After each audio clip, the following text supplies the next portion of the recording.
Hay historias que arden en los rincones más oscuros de la historia, como brasas que nunca se apagan. Relatos que no se enseñan en las escuelas, que no aparecen en los documentales convencionales, pero que sobreviven por su poder de fascinación, por lo grotesco, lo pasional y lo trágico. Hoy vamos a descender a una de esas leyendas, a una historia que parece sacada de un drama épico, donde el poder y la lujuria se entrelazan con la muerte. Nos adentramos en el mito, o la advertencia, de Semíramis, la reina que durmió con 100 esclavos en una sola noche. Y todos ellos murieron. ¿Pero quién fue Semíramis? ¿De verdad existió? ¿Y qué clase de mujer, o monstruo, es capaz de algo así? En la vasta región de la antigua Asiria y Babilonia, Semíramis aparece envuelta en un velo de misterio. Algunas fuentes dicen que fue una reina extraordinaria, estratega, visionaria, incluso divinizada.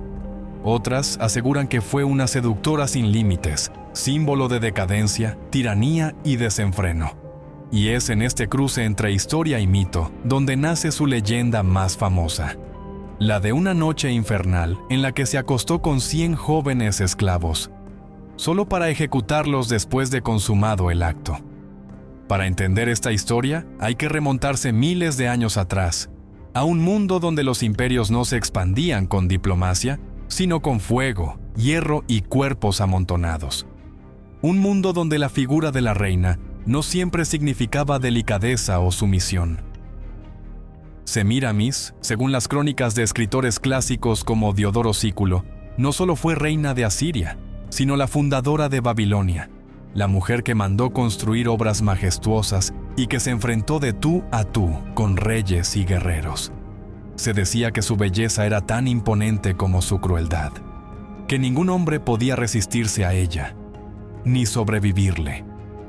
La leyenda más perturbadora cuenta que, ya en el culmen de su poder, Semíramis ordenó reunir a los 100 esclavos más jóvenes, fuertes y atractivos del palacio. Nadie supo con certeza por qué. Algunos pensaron que era para formar una guardia personal. Otros, que los usaría como parte de algún espectáculo. Pero la reina tenía otros planes. Esa noche, la reina los hizo entrar, uno por uno, en sus aposentos. Lo que ocurrió allí fue una mezcla de lujuria ritual, dominio absoluto y sangre. A cada esclavo que tomaba, lo hacía suyo como un sacrificio. Nadie salía vivo. Según la leyenda, sus soldados personales esperaban fuera con órdenes precisas. Ningún hombre debía salir con vida después de acostarse con la reina. El placer para ella era una forma de dominio. La muerte, su firma final. La razón detrás de esta masacre erótica sigue siendo un enigma. Algunos estudiosos de la antigüedad interpretan el acto como una representación simbólica del poder femenino llevado al extremo. Una mujer que no solo tomaba lo que deseaba, sino que lo destruía después, afirmando su autoridad absoluta en un mundo de hombres. Otros la consideran simplemente una advertencia mitológica, un retrato deformado de lo que la mujer puede hacer cuando el deseo se vuelve arma. Sin embargo, hay una corriente aún más siniestra que sugiere que el acto fue parte de un rito secreto, un ritual esotérico vinculado con cultos babilónicos a la fertilidad, la guerra y la dominación. En algunas versiones del relato, Semíramis no solo se acostaba con los esclavos por deseo, sino para absorber su vigor, su energía vital. Cada cuerpo, cada grito apagado en la noche, era una ofrenda. Un precio que pagaban por darle a ella más años de juventud, más poder sobre su imperio. La escena es tan impactante que muchos la han descartado como una exageración, una fábula propagandística ideada por cronistas griegos para denigrar a las reinas orientales. Y sin embargo, hay algo inquietante en cómo esta historia ha sobrevivido milenios, cómo ha sido repetida y adaptada por culturas tan distintas entre sí. ¿Podría haber una semilla de verdad detrás del mito? ¿Podría esta historia esconder, tras su velo escandaloso, algo más profundo y perturbador? Porque lo que sí sabemos es que Semíramis no fue cualquier reina. Sus conquistas, reales o imaginadas, la colocaron entre las figuras más fascinantes y controvertidas de la antigüedad. Se decía que mandó construir ciudades enteras, que desafió a Egipto y Persia, que inspiró las leyendas de diosas como Ishtar y Astarte. Y si bien los historiadores aún debaten su existencia, su sombra es tan grande que incluso las crónicas más sobrias terminan hablando de ella, como de un ser que trasciende lo humano. Y es justo en esa frontera, entre la historia y el mito, donde se forma la imagen más peligrosa, la de una reina que, en una sola noche, convirtió el placer en sentencia de muerte. ¿Qué llevó a Semíramis a hacerlo? ¿Fue simple sadismo o algo más profundo?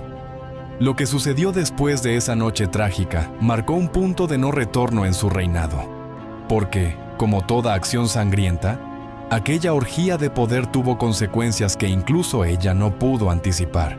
La noche en que los 100 esclavos fueron sacrificados marcó un punto sin retorno para el reinado de Semíramis. Durante años, había cultivado una imagen de poder absoluto, mezcla de majestad divina y liderazgo incuestionable. Pero a partir de esa orgía de muerte, el temor comenzó a convertirse en sospecha y la devoción en silencio incómodo. Los rumores se esparcieron por el palacio como un fuego lento.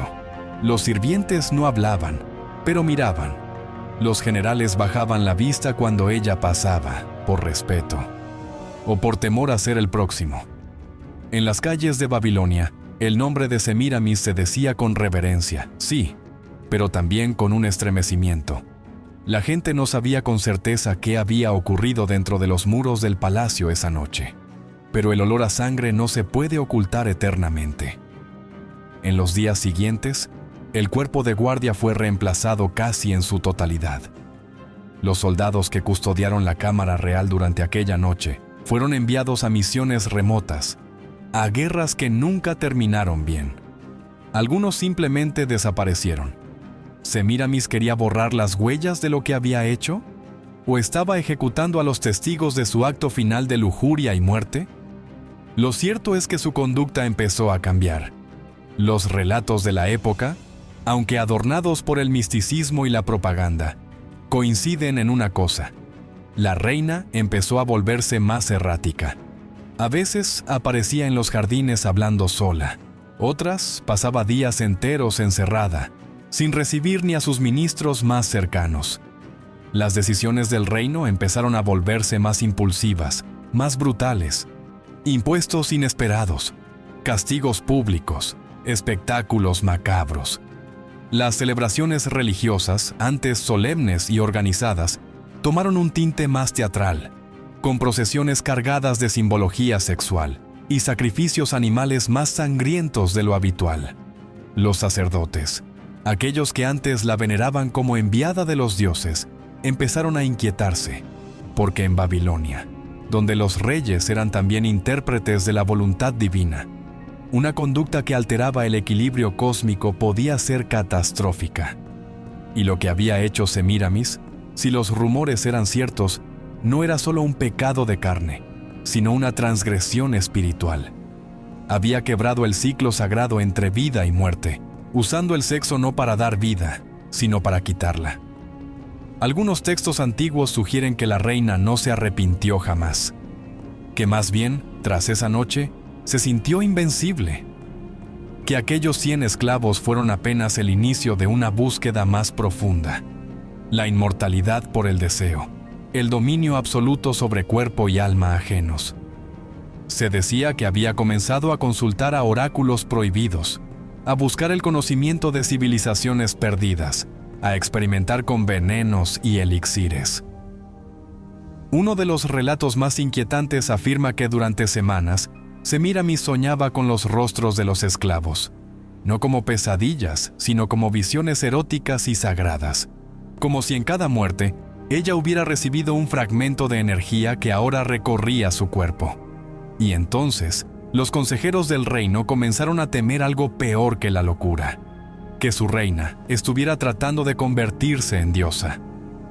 La arquitectura de Babilonia comenzó a cambiar. Se erigieron nuevos templos dedicados a deidades poco conocidas, muchas de ellas femeninas, terribles, relacionadas con la fertilidad y la muerte. El templo de Ishtar, antes uno de los más venerados, fue remodelado con simbología erótica. Semíramis ordenó una estatua colosal de sí misma con forma de divinidad, desnuda, con serpientes en el cabello y un manto de calaveras. En la base, una inscripción: «Yo tomo lo que deseo. Yo decido cuándo termina». Para muchos, ese fue el momento exacto en el que el pueblo comenzó a alejarse de ella, no por odio, sino por miedo religioso. Porque en el mundo antiguo, desafiar el equilibrio entre vida y muerte no era solo un crimen político o moral, era un error cósmico. Y si la reina pretendía ocupar el lugar de los dioses, las consecuencias podían arrastrar a toda la nación al abismo. A pesar de esto, aún tenía defensores. Algunos la veían como la encarnación del orden a través del terror. Otros, simplemente, no se atrevían a alzar la voz. Pero en las sombras, se empezó a gestar la oposición. Los nobles, los generales y hasta algunos sacerdotes comenzaron a tener reuniones secretas. Sabían que un imperio dirigido por una mujer que se creía inmortal no podía sostenerse eternamente. Y mientras tanto, Semíramis seguía encerrada en su palacio de mármol y fuego, hablando con visiones, soñando con los 100 esclavos que le entregaron su vida, creyéndose indestructible. Pero el destino, incluso para los reyes que se creen dioses, siempre encuentra una grieta. Y esa grieta comenzó a abrirse el día que uno de sus esclavos sobrevivió. Semíramis había construido su reinado sobre el deseo y la muerte. Había hecho de su cuerpo un altar, y de cada amante un sacrificio. 100 hombres, una noche, un acto irrepetible. Así lo contaban todos. Así lo repetían los que temían, y así lo creía la propia reina. Pero lo que nadie imaginó fue que uno de aquellos esclavos no murió.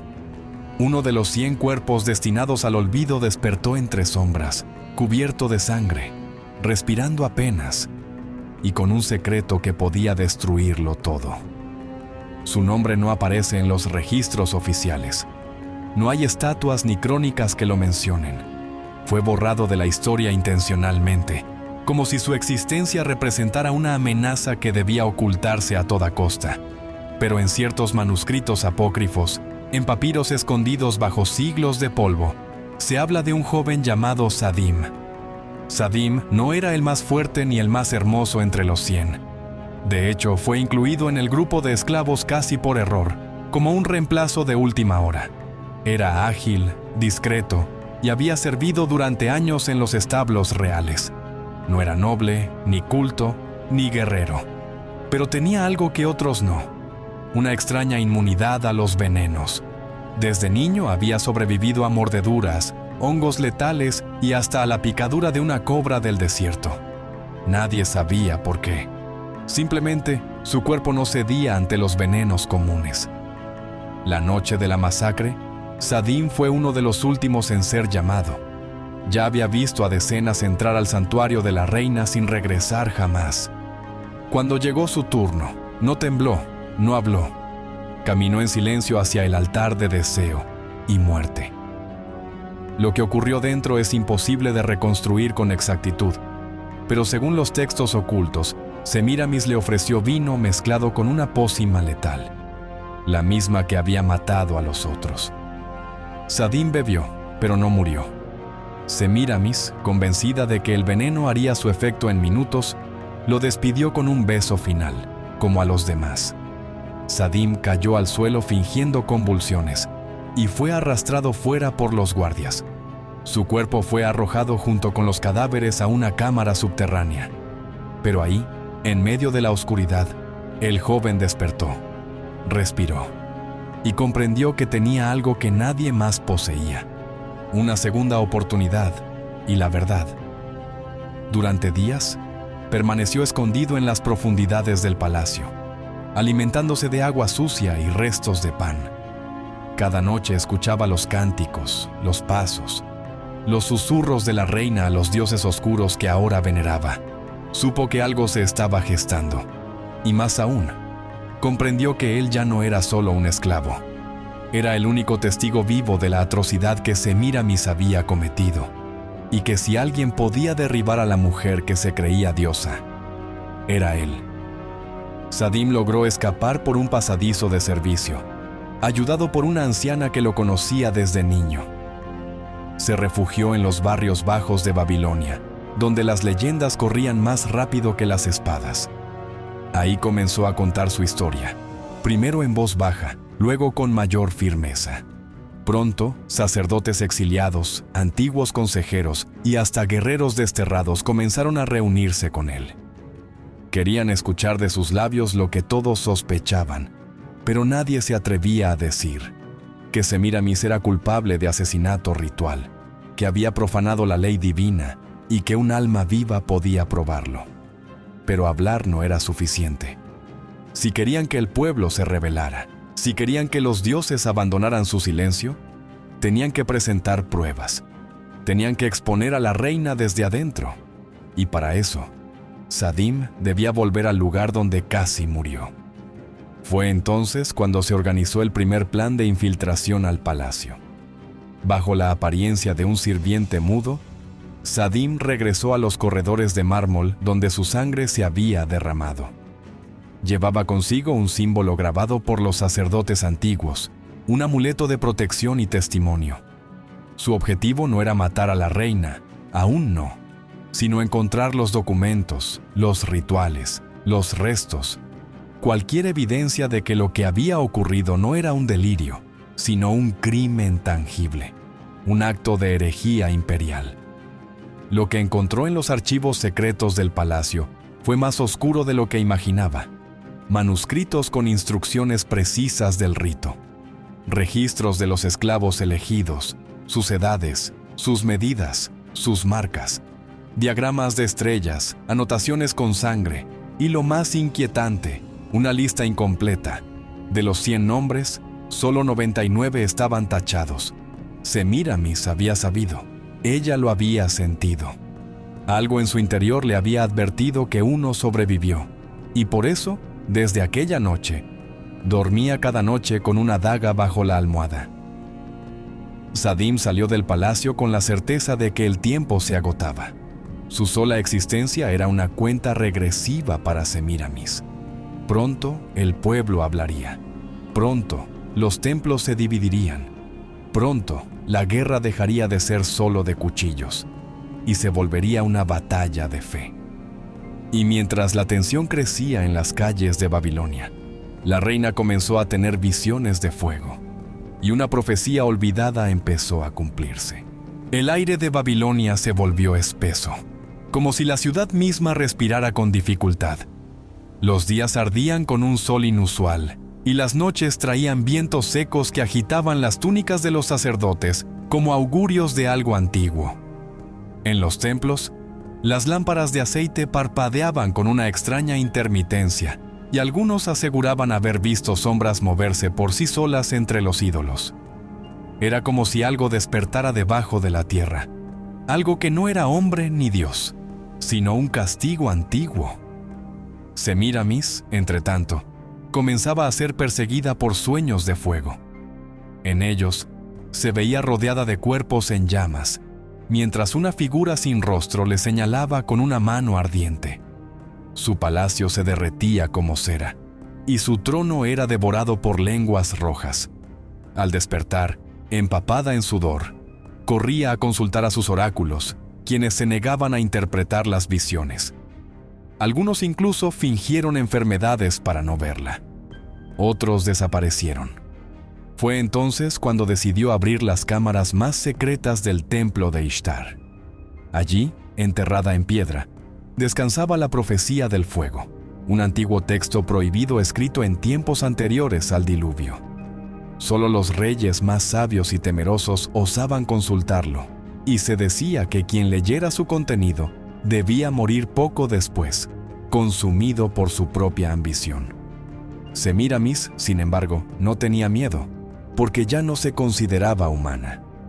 La profecía hablaba de una reina del este, nacida de la guerra y vestida de estrellas, que dominaría a los hombres con deseo y a los dioses con sangre.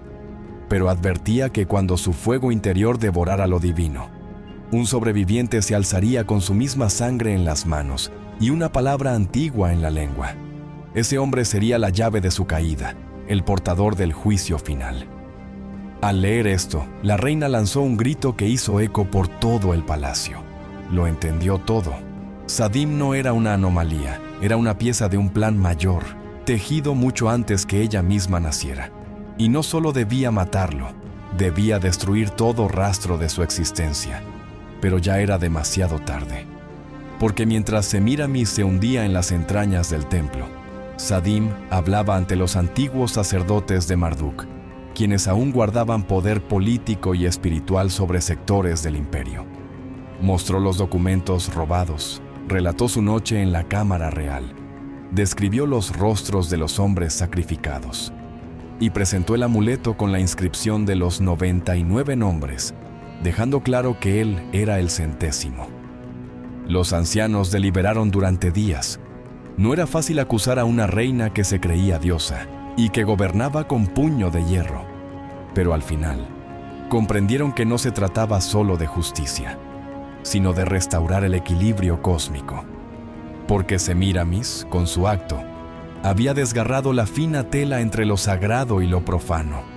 Y si no se hacía algo pronto, los dioses abandonarían por completo la ciudad.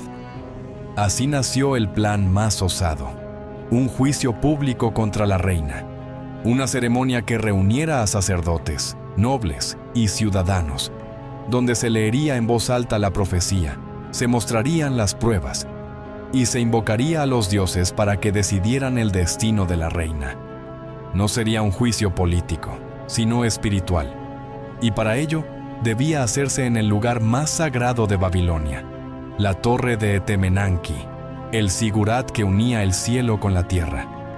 Semíramis, informada por sus espías, supo del plan días antes, pero en lugar de huir o contraatacar, aceptó el juicio. Ordenó a sus generales no intervenir y a sus sirvientes preparar su túnica ceremonial. Algunos pensaron que se entregaba, otros que confiaba en su divinidad. Pero la realidad era mucho más inquietante.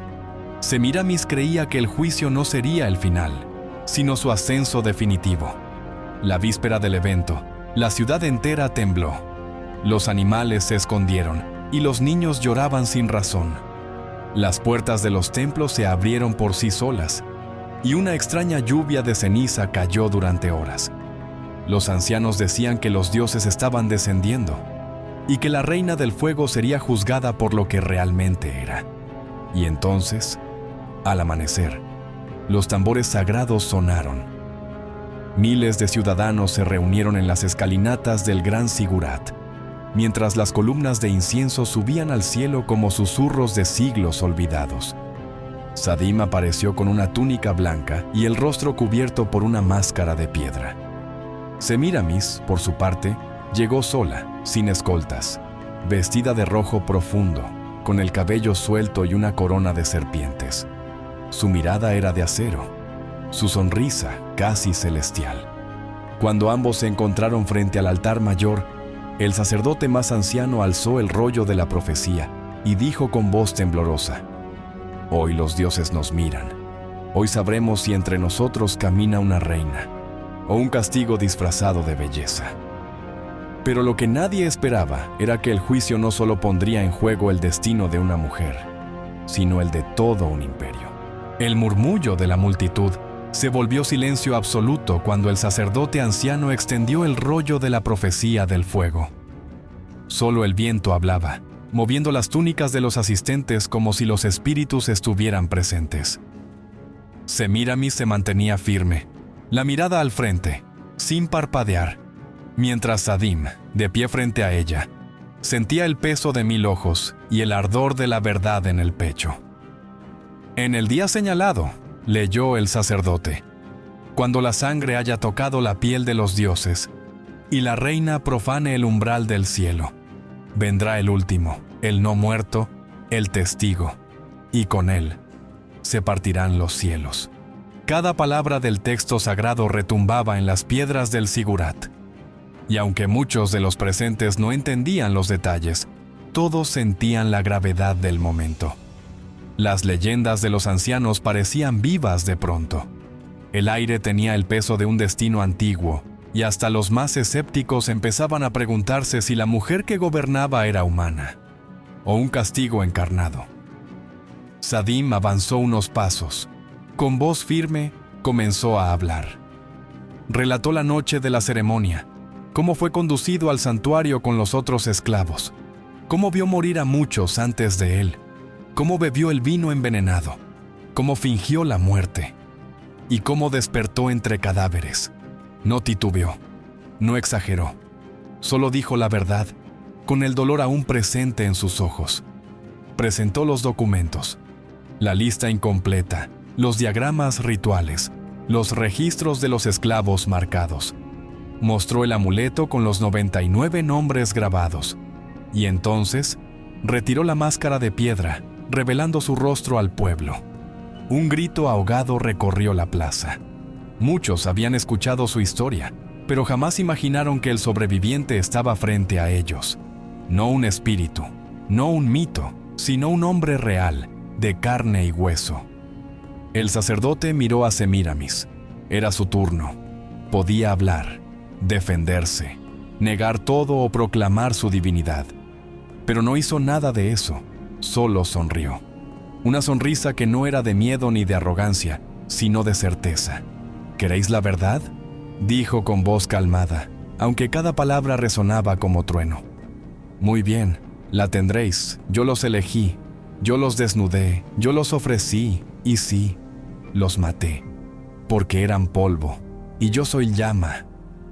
Un escalofrío cruzó la multitud.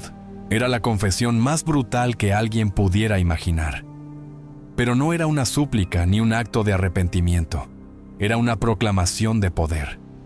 Semíramis no negaba ser asesina, reivindicaba su trono con sangre. No me escondo, no pido perdón, porque yo soy la reina del este, la que amaron los dioses y temieron los reyes. Soy deseo y juicio, placer y castigo. Y si he de arder, arderé como estrella, no como criminal. Sadim la miró sin pestañear. En su interior, la furia ardía, pero también la compasión, porque lo que tenía frente a él ya no era una mujer. Era una criatura vacía, consumida por su propio mito. Una reina convertida en símbolo, incapaz de reconocer la humanidad de los otros y la suya propia. El sacerdote alzó ambas manos, invocó a Marduk, a Ishtar, a Shamash, a todos los dioses del firmamento. La multitud repitió sus nombres en un clamor desesperado, y en ese instante, el cielo respondió. Una ráfaga de viento sacudió el altar. Las nubes se oscurecieron y un rayo partió el aire en dos, impactando la cúspide del sigurat. Todos cayeron al suelo. Muchos huyeron, otros lloraban. La tierra temblaba. Semíramis, en medio del caos, extendió los brazos y gritó: «¿Veis? Ellos me han elegido. Soy fuego eterno. Soy la reina que arderá para renacer». Pero en lugar de ascender, comenzó a arder. Su túnica roja se prendió en llamas espontáneamente. Su piel chisporroteó como pergamino, y aún así, no gritó. No imploró. Solo rió, mientras su carne se convertía en ceniza ante el pueblo. Sadim se acercó, intentando detener lo inevitable, pero una voz interna le dijo que no debía, que aquel era el juicio verdadero, que ya no era él quien hablaba, sino la justicia de los dioses. Cuando el fuego cesó, solo quedaba su corona, el tocado de serpientes, ennegrecido, pero intacto. Nadie se atrevió a tocarlo. El sacerdote habló una última vez. La reina del fuego ha sido juzgada, y Babilonia está limpia. Pero en lo profundo del sigurat, algo más se removía, porque los antiguos siempre dijeron que la muerte de una diosa deja un vacío, y que ese vacío nunca tarda en llenarse. Y así, mientras el pueblo celebraba el fin del reinado de Semíramis, Sadim comenzó a soñar con las mismas visiones de fuego, como si el legado oscuro aún no hubiera terminado. Babilonia amaneció con una calma inquietante.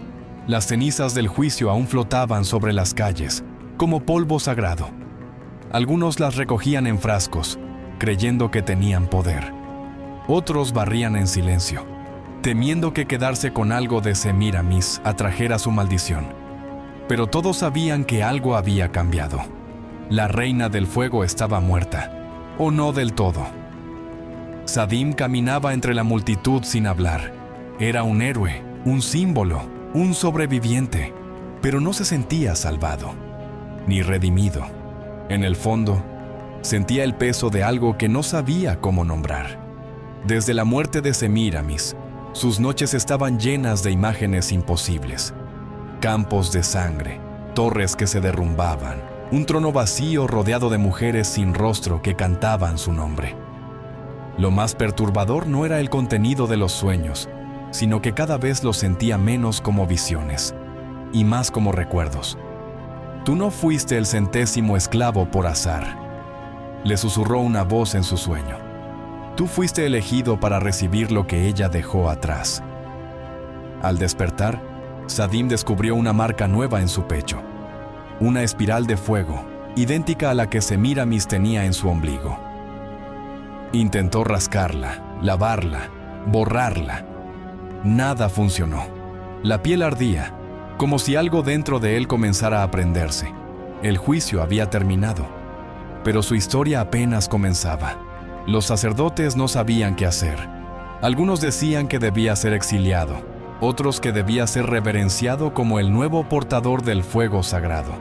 Nadie se ponía de acuerdo, y eso era peligroso, porque Babilonia era una ciudad de equilibrios, entre hombres y dioses, entre templos y palacios. Y ahora, esa armonía se había fracturado. Un anciano sabio, llamado Bel-Naid, pidió hablar con Sadim en secreto.